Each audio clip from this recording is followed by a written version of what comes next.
Assalamualaikum warahmatullahi wabarakatuh. Alhamdulillah alladzi hadana li hadza wa ma kunna linahtadiya laula an hadana Allah wa ashhadu an la ilaha illallah wa ashhadu anna sayyidana Muhammadan Rasulullah. Allahumma salli wa sallim wa barik ala sayyidina Muhammad an-nabiyil ummi al-habibil alil qadar al-azimil jah wa ala alihi wa sahbihi wa sallim.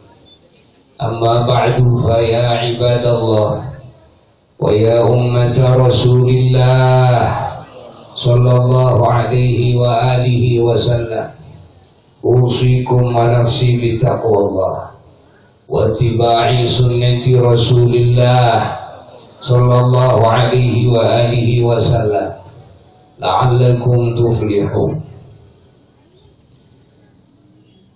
Para ahli majlis rahimakumullah, wabil khusus para habaib, para ulama yang sangat dimuliakan dan yang sangat dicintai dan yang diambil barokahnya, yang diharapkan kasih sayangnya, curahan doanya dan juga syafaatnya, khusus bagi al-fakir dan keluarga dan juga bagi muslimin semuanya.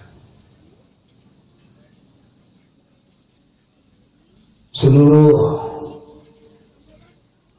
jamaah yang hadir dari seluruh kalangan yang tidak bisa disebutkan satu demi satu,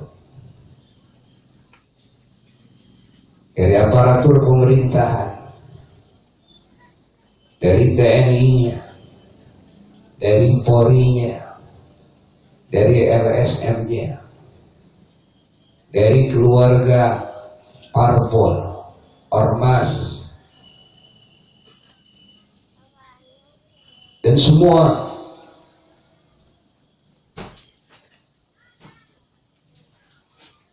yang ikut andil dalam acara yang agung ini.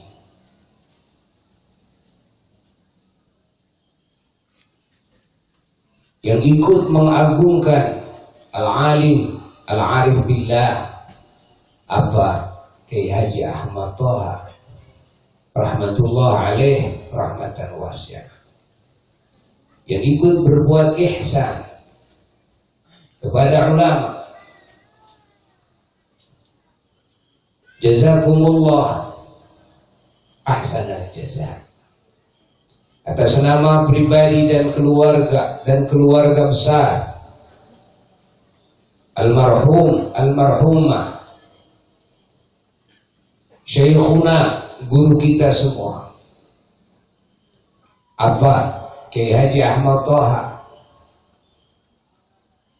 dan Umi Hajjah Siti Khadijah rahmatullah alaihi wa rahmatan wasi'ah. Kami menghaturkan jazakumullah ahsanal jazaa. Semoga segala kebaikan yang dikorbankan oleh setiap yang mengorbankan, siapapun itu, dibalas oleh Allah dengan sebaik-baiknya balasan, dan juga mendapat keberkahan, mendapat kasih sayang ulama, mendapat syafaat ulama, dan semuanya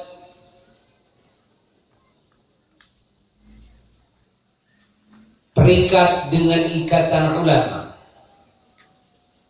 tersambung semuanya dengan sambungan ulama. yang mana para ulama-ulama Allah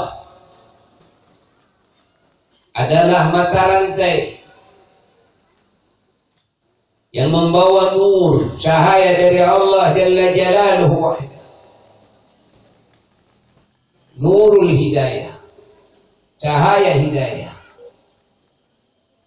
Nurul ilmi, cahaya ilmu,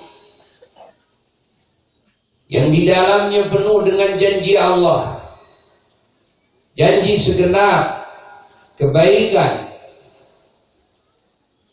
yang memenuhi segala kebutuhan dan keinginan semua manusia dan bangsa jin, dari dunia sampai alam akhirat.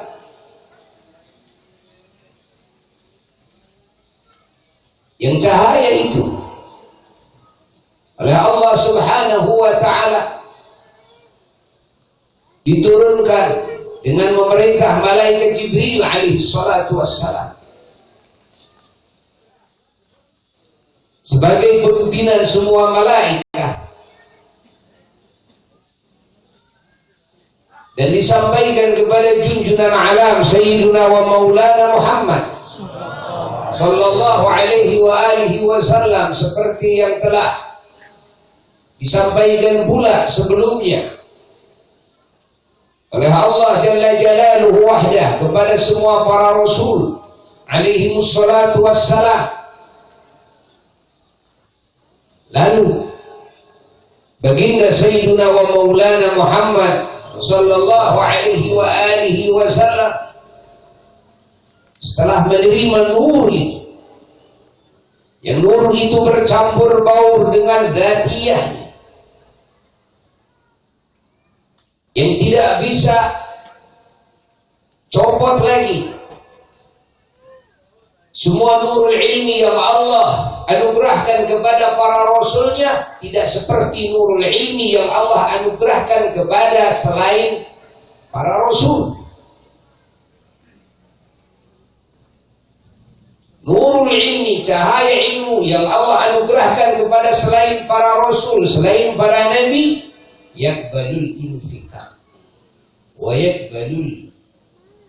yakbalul zawal.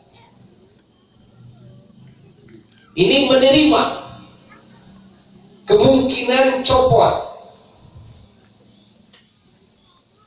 Maka walaupun sudah menjadi wali, sudah mahfuz, tapi kemahfuzan ini pun juga yakbalul infika wa yakbaluz zawal, bisa menerima copot. Seperti yang telah dicontohkan dalam hikayat ada wali besar Bala'am, na'udzubillah min dzalik, dan yang lainnya. Nurul ilmi, nurul hidayah ini bisa copot walaupun dari alim kabir. Maka semua para aulia Allah merasa takut, semua para ulama Allah merasa takut akan copotnya nurul hidayah itu, akan copotnya cahaya ilmu itu.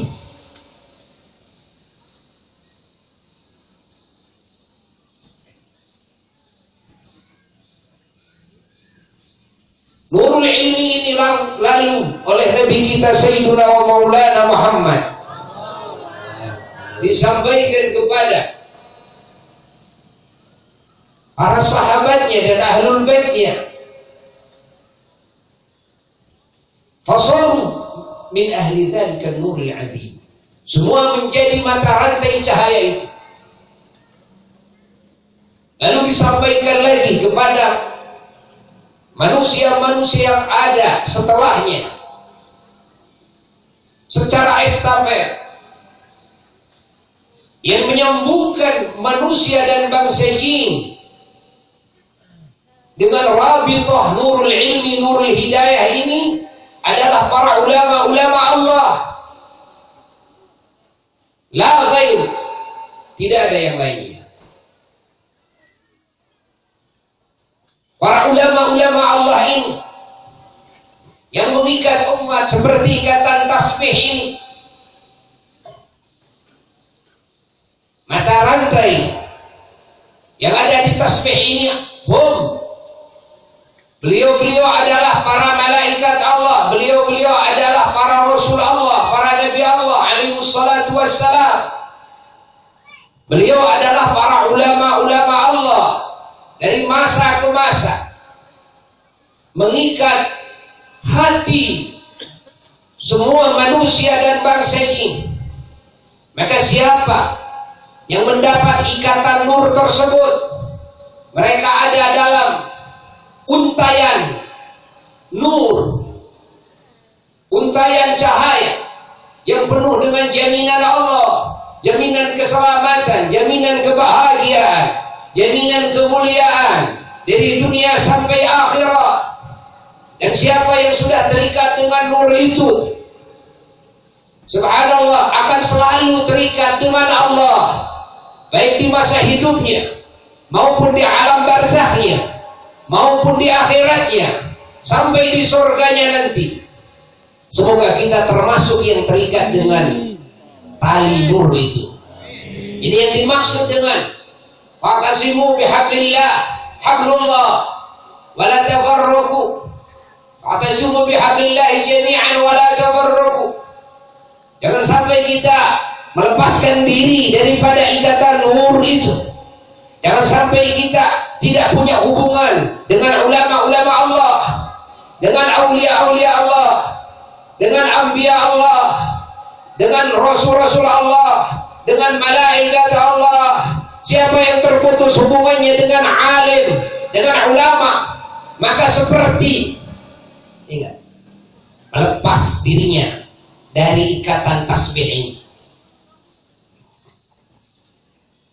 Tidak ada nur di dalam jiwanya, tidak ada cahaya dalam hatinya, dalam akalnya gelap gulita. Tidak ada nur dalam amal-amalnya, perbuatannya. Tidak ada nur dalam semua akhlaknya. Tidak ada nur dalam semua perkataannya.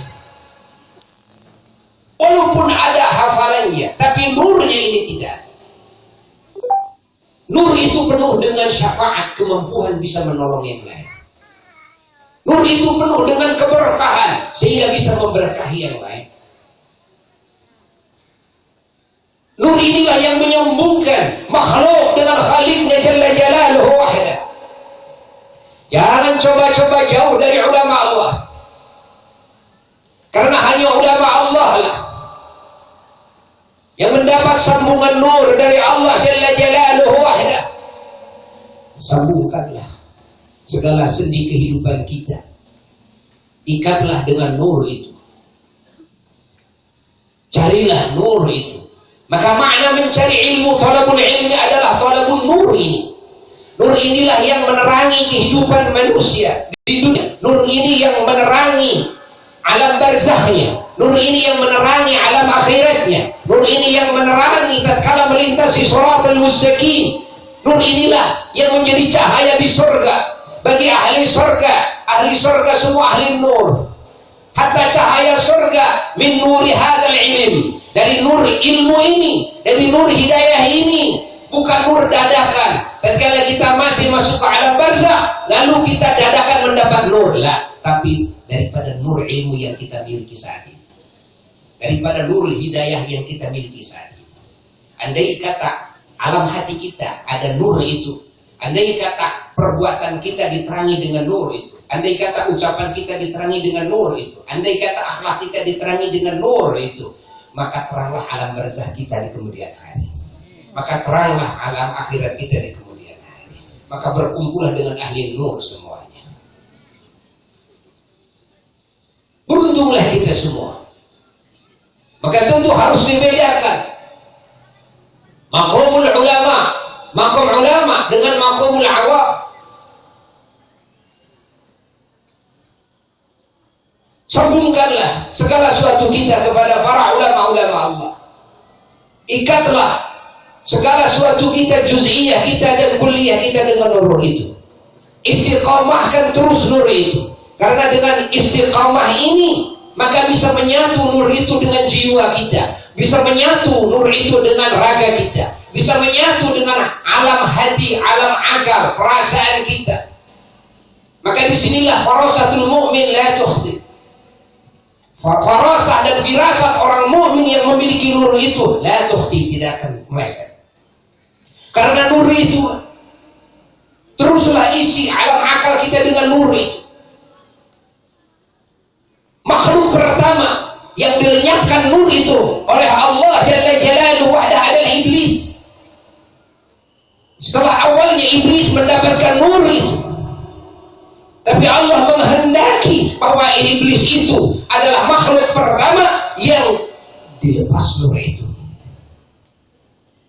Ketika nur itu dilepas oleh Allah Jalla Jalaluhu wahda, maka kecerdasan iblis sia-sia, kegagahan iblis sia-sia, pengetahuan iblis terhadap alam semesta ini sia-sia, hafalan-hafalan iblis sia-sia, amalan iblis sia-sia, semuanya pengabdian iblis sia-sia.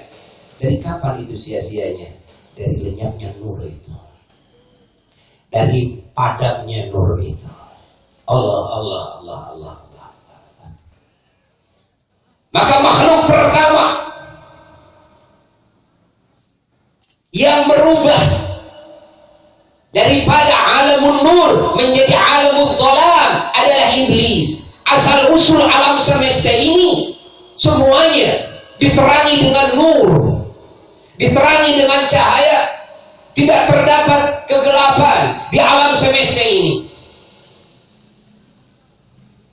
Pertama-tama yang mengadakan perubahan, taghyir, adalah iblis.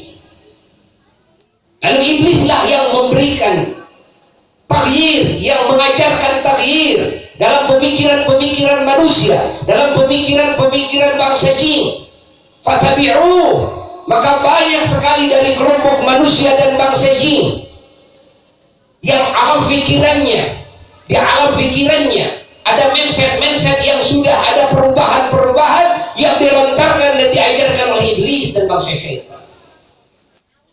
Sehingga pemikirannya berubah, sehingga mindsetnya berubah, tidak mengenal kepada Allah, kufur kepada Allah, tidak ingin dekat kepada Allah, tidak ingin ingat kepada Allah, tidak ingin memuji Allah, tidak ingin mengagungkan Allah, tidak ingin dekat kepada Allah, tidak ingin mendapat kasih sayang Allah, tidak ingin mendapat ampunan Allah. Dirubah mindsetnya oleh iblis dan syaitan, dilupakan oleh iblis dan syaitan. Yang melupakan ini, yang merubah mindset ini adalah iblis. Maka pemimpin teroris di alam semesta ini adalah iblis. Pemimpin teroris di alam semesta ini adalah iblis dan bangsa syaitan. Apa teror? Teror itu adalah yang meneror mindset manusia dan mindset bangsa jin, sehingga melupakan Allah, sehingga melupakan ajaran Allah yang agung, yang sempurna, yang mulia, yang terpuji. Kita semua muslimin tahu bahwa nur cahaya yang datang dari Allah, yakni nuruddin, cahaya agama, nurul Islam, cahaya Islam, nurul ilmi, cahaya ilmu, semuanya adalah keterpujian. Cahaya itu semuanya adalah kesempurnaan, semuanya adalah keunggulan, semuanya adalah keselamatan, semuanya adalah ketenangan dan kebahagiaan, semuanya adalah kemuliaan. Maka dirubah oleh iblis dan oleh bangsa syaitan mindset manusia dan mindset bangsa jin, sehingga nur itu mati, sehingga akal manusia ada pada kegelapan, fikrah-fikrahnya gelap, etikanya gelap, visi misinya gelap, perbuatannya gelap, ucapannya gelap. Siapa yang merubah itu? Jawab, iblis dan bangsa syaitan. Iblis dan bangsa syaitan. Iblis dan bangsa syaitan. Bagaimana terornya iblis dan bangsa syaitan? Terornya ingin menjadikan manusia itu bukan cuma mati. Lalu sekarang yang disebut teror itu sampai bom membunuh.